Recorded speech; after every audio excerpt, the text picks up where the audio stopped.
क्या नाम है सर आपका? सर मेरा नाम रुद्रांश है। रुद्रांश भाई, ये बताइए क्या हुआ आपकी पत्नी के साथ में, क्या घटना हुई थी और अब क्या स्थिति है? सर ये घटना तो मुझे इस साल होली के लगभग ही पता चली, इसके साथ जो हुआ। इसने अचानक से आके मुझे बताया कि मेरे जो घर पे है वो माहौल अच्छा नहीं है। मैं इसको बोलता था, जैसे कभी इसके घर से फ़ोन आता था कि आ जाओ, मतलब जाओ यार घूम के आओ, पास में है, सैटरडे संडे चली जाया करो। तो ये मना करती थी, मुझे नहीं पता था कि ये इस वजह से मना करती है। फिर एक बार इसने अचानक से बताया मुझे, मैं बोला क्या हो गया, परेशान थी, घर से आई थी तो इसने बोला मुझे कि मेरे साथ में ऐसा ऐसा होता है। मैंने क्यों, ऐसे क्यों होता है, तुम्हारे चाचा हैं? बोले नहीं। फिर इसने पूरी घटना बताई कि बचपन से इन लोगों ने किस तरह से इसका शोषण किया। फिर मैं इसको लेके 11 अप्रैल को इसके घर गया। वहाँ जाके मैंने इसके चाचाओं को भी बुलाया, सब आए ताकि मैं सबके सामने ये बात रख सकूं। जब मैंने अपनी बात इनके सामने रखी तो पहली बात तो ये बात सुनने के बाद मुझे 2 दिन शौक में रहा था मैं, लेकिन इसके जो सौतेले पिता और माँ है वो उनको शौक ही नहीं हुआ। दे आर नॉर्मल, वो बिल्कुल नॉर्मल थे। उनको लगा कि जैसे कुछ भी नहीं है तो नॉर्मल है। वो मुझसे बस पूछ रहे थे कि हाँ बताओ और बताओ और बताओ। मैं उनको बोला मैं कोई कहानी नहीं सुना रहा हूँ आपको, मैं आपकी बेटी की बातें बता रहा हूँ। तो उन्होंने मुझसे बोला कि देखो अपनी फौजीगिरी तो अपने पास रखो, तुम यहाँ से जाओ और तुम इनका कुछ नहीं बिगाड़ सकते हो। ज़्यादा करोगे तो तुम भी अंदर जाओगे, क्योंकि इनमें जो छोटे वाला है सत्येंद्र शर्मा, वो उसके नीलेश उपाध्याय पार्षद हैं उस वार्ड के, उसका साड़ू है ये। और नीलेश उपाध्याय के बोलते हैं ये लोग के संजीव राय से बहुत अच्छे संबंध है। तो बोला हम तुम्हें अपनी सत्येंद्र शर्मा की वाइफ और मेरी बेटी की बहू के ऊपर आरोप लगा के छेड़छाड़ का और तुम्हें अंदर करवा देंगे और गैंगस्टर एक्ट लगवा देंगे तुम्हारे ऊपर। मैं भी डर गया था कुछ समय के लिए कि भाई हो सकता है, क्योंकि यहाँ पर कुछ भी संभव है पैसे के बल पे।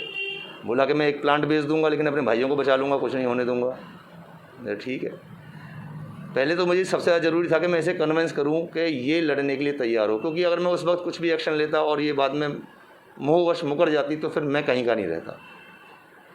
तो पहले मैंने इसको, हाँ इसमें मेरा जो बड़ा साला है उसने पूरा सहयोग किया कि हाँ मेरी दीदी जो बोल रही है वो गलत नहीं बोल रही है। लेकिन छोटा साला तो सीधा ये बोला कि जो गलत हो गया सो हो गया, बताओ अब क्या करोगे, अब क्या कर लोगे आप। तो मुझे गुस्सा भी बहुत आया इस बात पर। मतलब ठीक है, जो करना है वो तो बाद में देखेंगे, फ़िलहाल यहाँ से चलते हैं। जब आप लोग मानने को तैयार नहीं हो गए ऐसा कुछ हुआ है तो मैं इसको लेके किसी भी तरह से, ये लोगों ने जीना झपटी करना, मुझे धमकाना, इसको धमकाना, मारपीट पे उतर आए ये लोग। यहाँ तक कि धमकाया कि अगर तुमने कंप्लेन की तो मैं तुम्हें कहीं का नहीं छोड़ूंगा, तुम्हारी फौजीगिरी सब बंद कर दूंगा।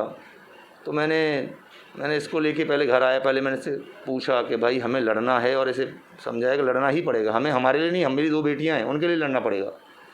तो ये लोग समाज में इतनी बड़ी गंदगी है, अगर इनको हमने इस समाज से नहीं निकाला तो फिर मुझे फौजी होने को भी धिक्कार हो जाएगा।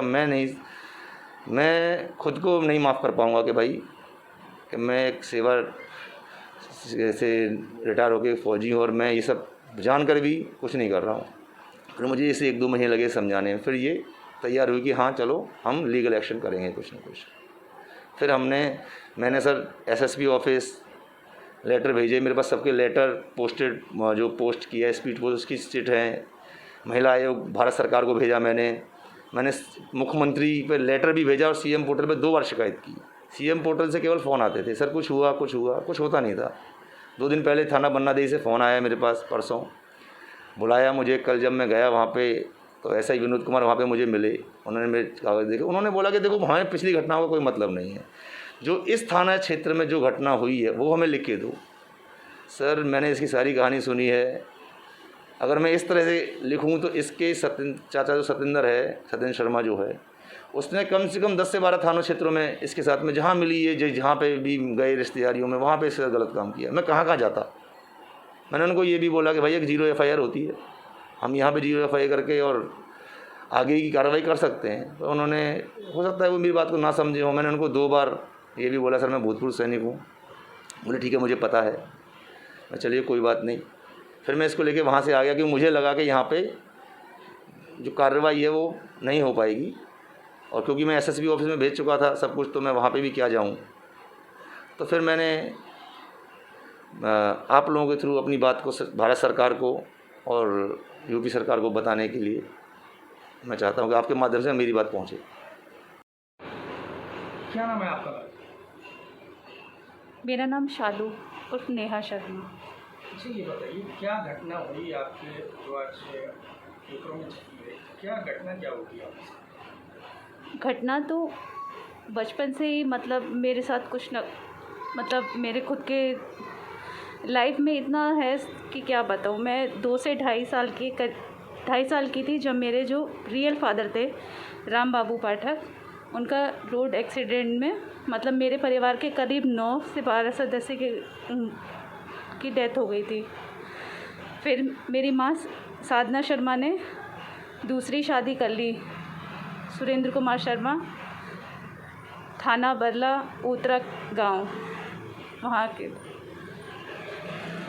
जो मेरे 2 सौतेले चाचा थे, सत्येंद्र शर्मा, यतेंद्र शर्मा, इन दोनों ने मेरे साथ, बड़े यतेंद्र शर्मा ने मतलब जब मैं 6 से 7 साल की थी मुझे गलत टच किया।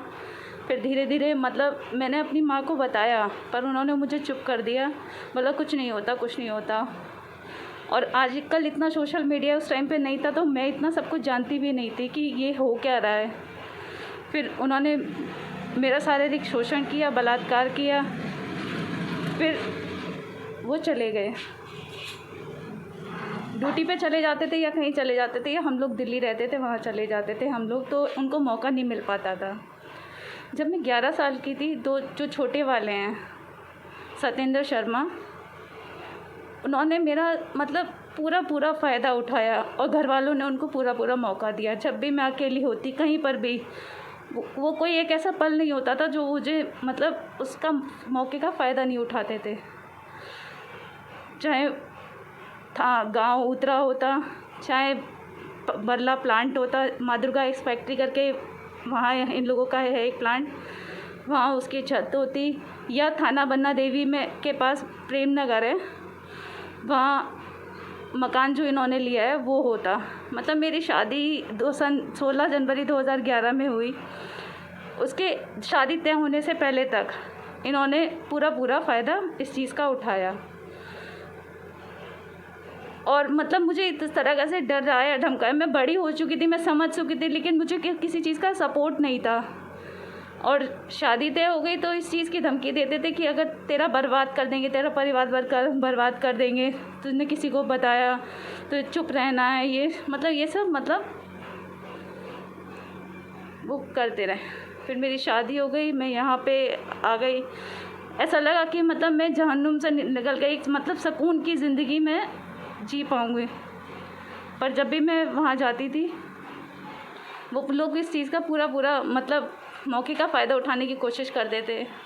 और ये चीज़ किसी से छुपी हुई नहीं थी, पर कोई इस चीज़ की आवाज़ नहीं उठाता था। मैं भी डरी सहमी रहती थी, पता मेरे पति हैं, पता नहीं कैसे मुझे मतलब सपोर्ट करें ना करें, कैसे क्या। मेरे जो ये छोटे सौतेले चाचा थे, ये संजीव राजा की धमकी देते थे। जैसे ये कहते थे कि जो इनकी पत्नी रितु शर्मा है और जो अभी छोटे वाले भाई की बहू है, वो दोनों मेरे पति पे गलत आरोप लगा के और उन्हें अंदर करा देंगी और मतलब मेरा घर बर्बाद हो जाएगा। ये सब मतलब हर तरह से मुझे मतलब उन्होंने पूरा मुझे परेशान कर दिया था। मैं क्या कहूँ ना कहूँ। पति की तरफ से कैसी सपोर्ट मिली? हमेशा पॉजिटिव सपोर्ट मिली है। हमेशा मैंने मतलब कभी मेरे से छोटा सा नुकसान भी हो जाता है ना तो बोलते कोई बात नहीं, हो जाता है। मुझे उस चीज़ की टेंशन होती है कि हाँ यार ये हो गया, लेकिन मेरे पति ने कभी मेरे 1 रुपये तक की भी कभी मतलब ये नहीं है। मुझे बहुत अच्छा मतलब पति का ही नहीं, मेरे ससुराल का भी पूरा सपोर्ट रहा है मेरे साथ। मेरे इन-लॉज बहुत अच्छे हैं। अच्छा, जो रेप की प्रक्रिया रही वो कितने साल से कितने साल तक रही आपके साथ? बड़े वाले जो यतेंद्र शर्मा हैं उन्होंने 6 से 7 साल के करीब 1-2 बार किया, फिर वो चले गए थे तो उन्हें कभी मौका नहीं मिला। लेकिन जो छोटे, जब मैं 11 साल की हो गई थी और जब तक मतलब मेरी शादी मतलब तय होने से पहले तक इन्होंने कोई मौका नहीं छोड़ा और हमेशा मुझे इस तरीके से भयभीत कर रखा था कि मतलब हमेशा धमकी देते थे कि तेरे पति या तेरे ससुराल मतलब संजीव राजा की कि ये करा दूंगा वो करा दूंगा। छोटे वाले ज़्यादा मतलब मेंटली ज़्यादा वो करते थे मुझे टॉर्चर। अब आपने क्या किया? मैं अभी भी फ़िलहाल अभी कहीं मैं जो मेरा छोटा भाई है, आज से 2019 की बात बता रही हूँ, 29 जून के करीब की है, मुझे यहाँ से बुला के ले गया और मेरे मायके में जाके यतेंद्र शर्मा ने, मेरी माँ साधना शर्मा ने और मेरे भाई मनीष शर्मा ने मुझे जमकर कूटा और मतलब मेरा गला इस तरीके से मतलब मुझे पूरी मार देने की कोशिश कर दी। वहाँ जिस तरीके से मैं वहाँ से निकली वो बच गई। फिर लोगों ने माफ़ी मतलब मुझे मेंटली अपनी तरफ कन्विंस कर लिया कि नहीं ऐसा कुछ नहीं होता, तेरा भाई है, ये है। मैंने कोई आवाज़ किसी से नहीं उठाई, यहाँ तक कि मैंने इनको भी नहीं बताया। फिर उस दौरान उसके बाद जब मैं जाती तो सत्येंद्र शर्मा पूरा कोशिश करते। परेशान हो चुकी थी इस चीज़ की, अब मतलब मैं क्या करूं। मुख्यमंत्री पोर्टल पे आपने शिकायत की? हाँ, मैंने सब जगह एप्लीकेशन दी है। किस तरह की कार्रवाई चल रही है? देखिए कल हम लोग मैं कार्रवाई चाहती हूँ कि ये मतलब इन सबको बुरी तरह से पनिशमेंट मिले। इन्होंने मुझे पूरा बचपन बर्बाद कर दिया और ये जो छोटे वाले की अभी शादी हुई थी, उसकी वाइफ थी, वो भी मेरे मतलब बच्चों को उसने गलत कहा, मुझे गलत कहा, यहाँ तक कि मेरे पति के लिए भी कहा कि मतलब तेरी फौजीगिरी सारी यहीं निकाल दूँगी और मतलब तुझ पे नया मतलब मैं आरोप लगा दूँगी। मतलब ये सत्येंद्र शर्मा की वाइफ ऋतु शर्मा और छोटे वाले वाइफ मनीष शर्मा के जो सौतेला भाई है मनीष शर्मा, उसकी जो वाइफ है। एक प्रकरण संज्ञान में आया है जिसमें महिला द्वारा अपने सौतेले चाचाओं पर बलात्कार का आरोप लगाया है। इस पर संज्ञान लेते हुए महिला थाने में अभियोग पंजीकृत करा दिया गया है। विधिक कार्रवाई प्रारंभ की गई है।